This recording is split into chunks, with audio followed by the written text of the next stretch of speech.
The year is 2007, and the center of the mobile telecommunications universe is not located in Silicon Valley, nor is it in Seoul or Shenzhen. It is located in a glass and steel fortress in Espoo, Finland, on the edge of the Baltic Sea. This is the headquarters of Nokia Corporation. To understand the magnitude of what is about to be lost, one must first comprehend the sheer scale of the empire at its zenith. At this moment in history, Nokia is not merely a market leader, it is a statistical anomaly. The company produces 40% of all the mobile phones sold on the planet. Its global market share is greater than the combined share of its three closest rivals, Samsung, Motorola, and Sony Ericsson. The brand is ubiquitous. From the boardrooms of London and New York to the rural villages of India and sub-Saharan Africa, the specific, monophonic melody of the Nokia tune is the soundtrack of the modern world. The company's flagship device, the Nokia N95, is widely considered the greatest piece of consumer electronics ever engineered. It is a dual sliding computer in your pocket, boasting GPS, a 5-megapixel camera, and high-speed 3G connectivity long before those features became standard. In Finland, Nokia is more than a corporation. It is the engine of the national economy, accounting for 4% of the country's entire GDP and 20% of its exports. The share price is hovering near $40. The company is valued at over 110 billion euros. The operational machine is flawless, churning out 500 million devices a year with a supply chain logistics system that is the envy of the industrial world. However, beneath the veneer of this impenetrable dominance, a rot has begun to set in. The success of the previous decade was built on hardware excellence and the efficiency of the supply chain. But the ground is shifting. In January 2007, Steve Jobs unveils the iPhone in San Francisco. Initially, the executives in Espoo are dismissive. They run the numbers. They look at the iPhone's poor battery life, its lack of 3G, and its fragility. They conclude that it is a niche product for wealthy Americans. They fail to see that the iPhone is not a phone. It is a software platform. Nokia's own software, an operating system called Symbian, is the most widely used in the world, but it is ancient.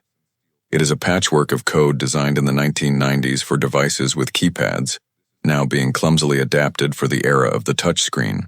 For 3 years, from 2007 to 2010, Nokia attempts to fight the rising tide of the iPhone and the newly emerging Android operating system with Symbian. It is a war of attrition.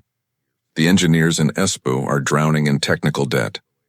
To add a simple feature to the Symbian interface requires rewriting thousands of lines of code. The operating system is fragmented into different versions for different phones, making it a nightmare for app developers. While Apple's App Store is exploding with innovation, Nokia's Ovi Store is a barren wasteland of clunky, incompatible software. Inside the company, the engineers know the truth. They know Symbian is a dead end. They have pinned their hopes on a savior. Since 2005, Nokia has been developing a next-generation operating system based on Linux, originally called Memo, which later merges with Intel's Moblin to become MeeGo. This is the internal Plan A. MeeGo is designed for the future. It is touch-first, multitasking, and modern. The plan is to slowly phase out Symbian and replace it with MeeGo on high-end devices. But the development is plagued by bureaucratic infighting. Nokia has become a victim of its own size. Middle managers fight for resources, delaying projects. The first MeeGo phone, the N9, is delayed again and again. By late 2010, the board of directors realizes that the current trajectory is fatal. The profit margins are eroding. The high-end market share is vanishing. They make a drastic move. They fire the CEO, Olli-Pekka Kallasvuo, a Nokia lifer, and hire the first non-Finn to lead the company in its history. They bring in Stephen Elop, a former executive from Microsoft. Elop arrives in Espoo with a mandate to shock the system. He spends his first months interviewing engineers, reviewing the code, and analyzing the roadmap. What he finds terrifies him. He discovers that Symbian is burning the company's cash while delivering an inferior user experience. More damningly, he discovers that the savior, MeeGo, is not ready. The development pace is so slow that Nokia projects it will only be able to release 3 MeeGo devices by 2014. In a market moving at the speed of light, this is a death sentence. Elop concludes that Nokia cannot catch up by building its own software. The gap is too wide. He decides that Nokia must jump to a third-party platform. He narrows the choice down to 2 options: Google's Android or Microsoft's Windows Phone. Android is the safe choice. It is growing fast, it has apps, and it is free. But Elop fears that if Nokia adopts Android, it will become just another hardware manufacturer, a Samsung of Europe, fighting a race to the bottom on margins. He wants differentiation. This leads to the decision that will ultimately destroy the company. It is a decision announced not in a boardroom but in a memo that leaks to the world on February 8, 2011. It is known as the Burning Platform Memo. In this document, Elop employs a violent metaphor. He describes a man standing on a burning oil rig in the North Sea. The man faces a choice: stay on the platform and burn to death or jump into the freezing dark water. The man jumps. Elop writes, "We too are standing on a burning platform, and we must decide how we are going to change our behavior." He eviscerates Nokia's internal culture. He admits that the competition is not taking market share with devices, but with ecosystems. He declares that Symbian is non-competitive and that MeeGo will not be ready in time. 3 days later, on February 11, 2011, Stephen Elop stands on stage in London and makes the official announcement: Nokia is discontinuing all internal operating system development. It is abandoning Symbian. It is abandoning MeeGo. It is entering into a strategic partnership with Microsoft to make Windows Phone its primary smartphone operating system. The scale of this decision is difficult to overstate. In a single morning, Elop effectively declares that every single product Nokia is currently selling, and every product currently in the manufacturing pipeline, is obsolete. He tells the world that the hundreds of millions of Symbian phones in the pockets of consumers are dead technology. He tells the developers working on Symbian apps to stop. And he tells his own engineers that the years they spent building MeeGo were a waste of time. This triggers a phenomenon in business known as the Osborne Effect, but on a global scale. The Osborne Effect occurs when a company announces a future product so prematurely that consumers stop buying the current product, causing revenue to collapse before the new product arrives. But Elop's mistake is worse. He hasn't just announced a new product. He has announced that the current products are garbage, but the new products, the Windows phones, won't be ready for another 9 months. The honeymoon phase of this decision is non-existent for the employees, but for the stock market, there is a brief moment of curiosity. Investors look at the deal. Microsoft agrees to pay Nokia billions of dollars in platform support payments. The logic seems sound on paper. Nokia has the best hardware and supply chain. Microsoft has the software and the enterprise connections. Together, they will create a third ecosystem to break the duopoly of Apple and Google. However, the reality on the ground is catastrophic. The sales of Nokia phones fall off a cliff. Carriers and telecom operators, who had long relationships with Nokia, are furious. They feel betrayed.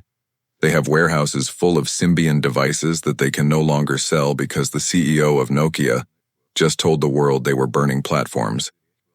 In response, the carriers pivot aggressively to Android. Samsung, HTC, and LG step into the vacuum.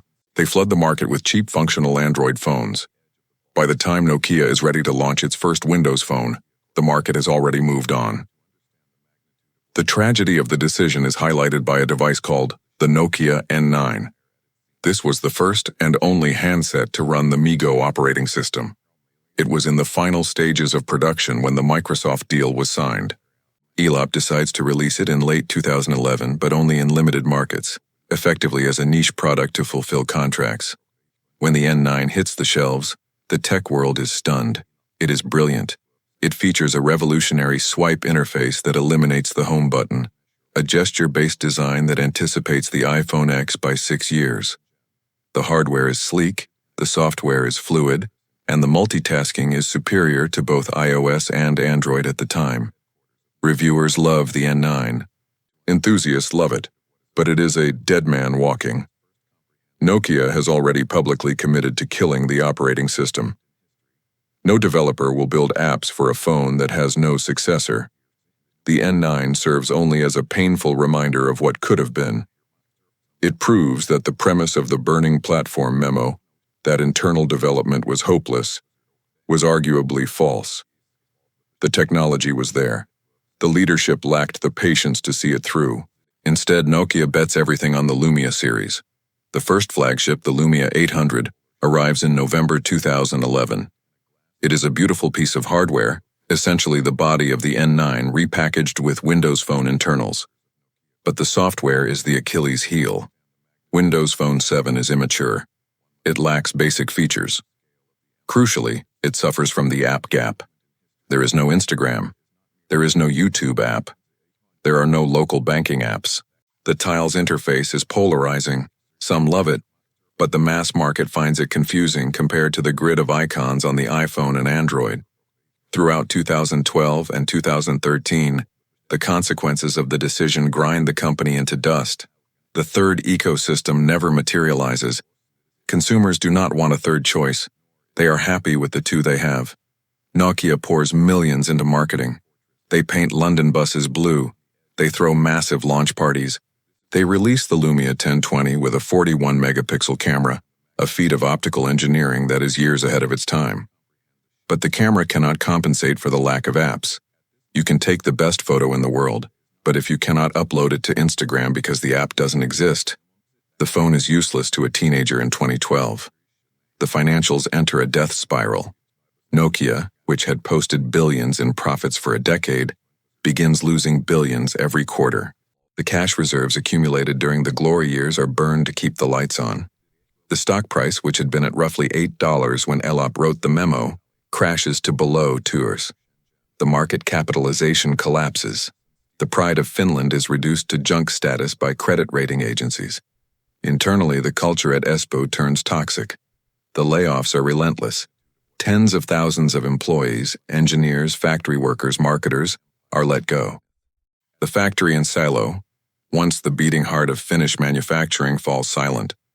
The talented engineers who built the N9 and the Symbian architecture leave for Apple, Google, and startup companies. The institutional knowledge of how to build a mobile phone evaporates. The friction between Nokia and Microsoft intensifies. Nokia is the only manufacturer taking Windows Phone seriously. Samsung and HTC release a few token Windows devices, but they focus their energy on Android. This leaves Nokia in a trap. They are doing all the heavy lifting for Microsoft's ecosystem, but they are paying licensing fees for the privilege. They have no control over the OS roadmap. If Windows Phone is missing a feature, Nokia has to wait for Microsoft to add it, and Microsoft is slow. By early 2013, it becomes clear that the strategy has failed. Nokia is running out of time and money. The board of directors, led by Risto Siilasmaa, begins secret negotiations. They realize that the mobile phone division is no longer viable as an independent entity. They have two choices: go bankrupt or sell. On September 3, 2013, the final act of the tragedy is announced. Microsoft agrees to acquire Nokia's Devices and Services division. The price tag is €5.44 billion. To put this number in perspective, in 2007, Nokia was worth over €110 billion. They sold the core business for a 95% discount from the peak. The amount Microsoft paid for the entire global operations of Nokia, its factories, its patents, its brand, and its employees, was less than what Microsoft paid to acquire Skype. It was a fire sale. The sale closes in April 2014. The Nokia logo is removed from the headquarters in Espoo. The building is rebranded Microsoft Talo. The thousands of employees who transferred to Microsoft find themselves in a new, unfamiliar corporate structure. Within a year, Microsoft's new CEO, Satya Nadella, writes off the entire acquisition. He realizes that the war is lost. He fires almost all the former Nokia employees, shuts down the phone division, and exits the smartphone hardware business. The destruction is total. The decision to abandon Symbian and MeeGo for Windows Phone stands as a singular case study in corporate suicide. It was not a failure of technology. The N9 proved Nokia could still build world-class products. It was a failure of timing and psychology. The burning platform memo was intended to be a rallying cry, a wake-up call to energize the troops. Instead, it was a self-fulfilling prophecy. It burned the platform before the life rafts were ready. Critics have long debated whether Elop was a Trojan horse, sent by Microsoft to lower Nokia's value for a cheap acquisition. There is no evidence for this conspiracy. The reality is more banal and more tragic. Elop was a man who looked at a spreadsheet and saw a math problem, ignoring the human and market dynamics. He underestimated the speed of the collapse that his words would trigger. He overestimated the appeal of Windows Phone, and he misunderstood the fundamental rule of the smartphone era. Hardware is nothing without software, and software is nothing without developers. By rejecting Android, Nokia tried to retain its status as a kingmaker. They refused to be just another hardware OEM. They wanted to lead. But in doing so, they isolated themselves on an island that no one wanted to visit. If Nokia had chosen Android in 2011, they would have likely retained their hardware dominance. Their supply chain was superior to Samsung's. Their brand was stronger. A Nokia running Android would have been the default choice for hundreds of millions of people emerging into the smartphone market in India, Brazil, and Africa. Instead, those customers bought Samsung's. The aftermath of the decision left deep scars on the Finnish psyche. The collapse of Nokia contributed to a decade of economic stagnation in Finland. A generation of engineers found themselves unemployed. The ecosystem of subcontractors and suppliers that had grown around the giant withered and died. Today, Nokia still exists. It is a successful company, focusing on telecommunications infrastructure, 5G networks, and patent licensing. But it is a shadow of the cultural force it once was. The consumer brand is licensed out to a third-party company, HMD Global, which produces generic Android phones stamped with the Nokia logo. They are nostalgia plays, ghosts of the past. The abandonment of MeeGo remains one of the great what-ifs of technology history. The operating system did not die completely. Its code lived on in a project called Sailfish OS and influenced the development of modern automotive interfaces. But as a consumer force, it was strangled in the crib by the very leadership that should have nurtured it. The fall of Nokia teaches a brutal lesson about the fragility of market dominance. In 2007, the idea that Nokia would exit the phone business was as unthinkable as Google exiting the search business today. Yet 6 years later, it was gone. The transition from feature phones to smartphones was a technological discontinuity that required a total reinvention of the company's DNA. The decision to outsource the soul of the product, the operating system, to Microsoft was an admission that Nokia could no longer define the future. When Stephen Elop jumped from the burning platform, he didn't land in the water. He landed on concrete, and he pulled the entire company down with him. The billions of euros in lost value, the thousands of lost jobs, and the disappearance of Europe's greatest technology champion can all be traced back to that singular moment of panic in February 2011. It was the decision to stop fighting on their own terms and surrender to a strategy that was doomed before the ink on the contract was dry. The silence that fills the old assembly halls in Salo is the legacy of that choice. The machines are gone. The lights are off. The ringtone that once united the world is now just a memory, an echo of a time when a company from a small Nordic nation held the future in the palm of its hand, and then, in a moment of fear, let it slip away. The decision was absolute. The destruction was complete. And the world simply scrolled on. To look at the chart of Nokia's market share from 2010 to 2013 is to watch a cliff dive. There is no gradual decline. There is a vertical line downward starting exactly at Q1 2011. This is the graphical representation of the burning platform memo. It is the visual evidence of how a CEO's words can destroy a product line faster than any competitor ever could. By telling the consumer that Symbian was dead, Elop made the purchase of a Nokia phone an irrational act.